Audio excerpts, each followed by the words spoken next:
Assalamualaikum, salam sejahtera, Om Swastiastu, Namo Buddhaya, salam kebajikan.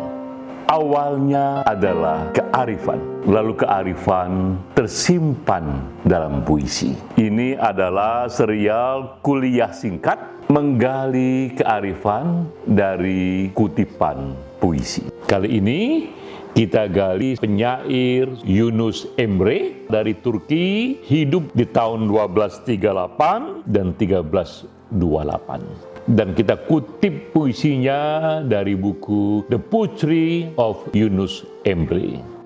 Semua pengetahuan yang kau dapatkan belum bermakna sebelum kau kenali siapa dirimu. Apa makna lebih dalam dari kutipan ini? Kita gali dulu riwayat hidupnya. Yunus Emre 700 tahun yang lalu menjadi kebanggaan penduduk Turki. Karena di era itu umumnya mereka mengenal penyair, mengenal sufi datang dari Persia, datang dari Timur Tengah.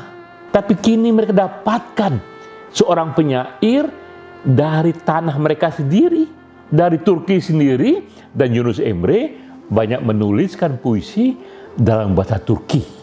Itu sebabnya bagi halayak Turki saat itu, Yunus Emre menjadi khusus. Ia dianggap membawa kebanggaan nasional. Sejak bocah, Yunus Emre ini adalah bocah yang kesepian. Digambarkan saat itu sebagai bocah kesepian. Seringkali Yunus Emre menyendiri di kebun-kebun anggur yang banyak di wilayahnya. Yang ia temukan di kebun anggur itu sungai dan kincir airnya.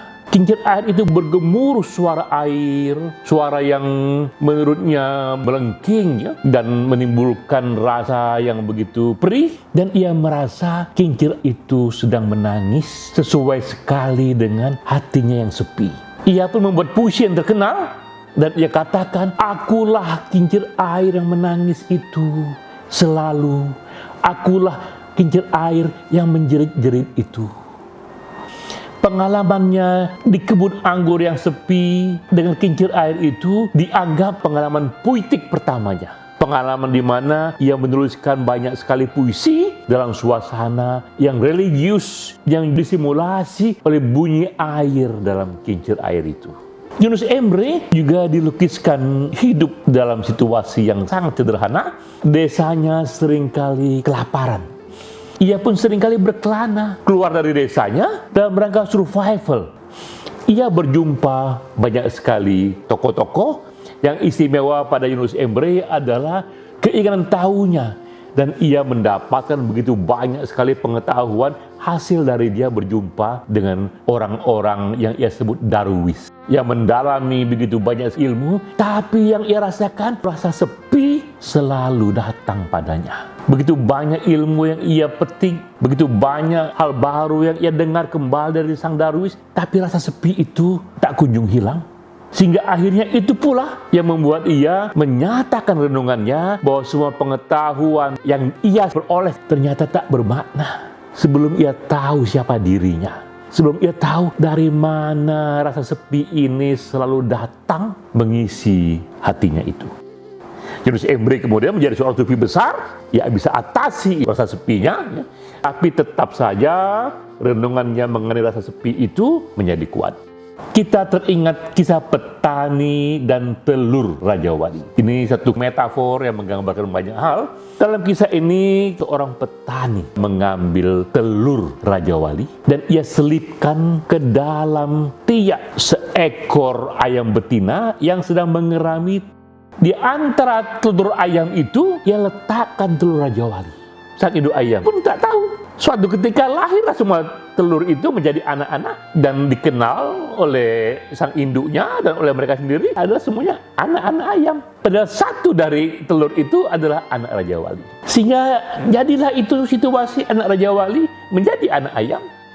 Ia ikuti induknya bermain di parit, lalu ke sawah, makan cacing bersama. Anak Raja Wali berasa anak ayam. Sampai satu ketika anak Raja Wali melihat ada seekor Raja Wali terbang dengan gagahnya di langit sana. Begitu meliuk-liuk badannya, perkasa sekali. Dan anak Raja Wali yang merasa anak ayam mengatakan, alangkah hebat burung di atas sana yang meliuk-liuk membelah langit, sementara aku anak ayam hanya melata di sawah makan cacing bersama kakak adik. Kita melihat betapa anak Raja Wali tak tahu dirinya bahwa ia sebenarnya juga Raja Wali yang sama dengan yang ia lihat meliuk-liuk di langit sana. Nah, ini juga sekaligus menjadi metafor bagi kita di masa kini, betapa kadang kita pun tak mengenal diri sendiri. Kita tahu banyak hal, tapi kita tak tahu siapa diri kita sebenarnya. Kita tak benar-benar mengenali apa yang jadi life calling kita. Kita tak mengenali potensi besar kita, sehingga kita merasa anak ayam. Padahal mungkin sekali kita adalah anak Raja Wali. Itulah pentingnya kutipan dari Yunus Emre tadi, bahwa sehebat apapun ilmu yang kita punya, dengan mengenali diri sendiri, kita pun akan menyadari jangan-jangan diri kita bukanlah anak ayam, tapi anak Raja Wali yang perkasa, yang bisa meliuk-liuk terbang di angkasa sana. Sampai jumpa.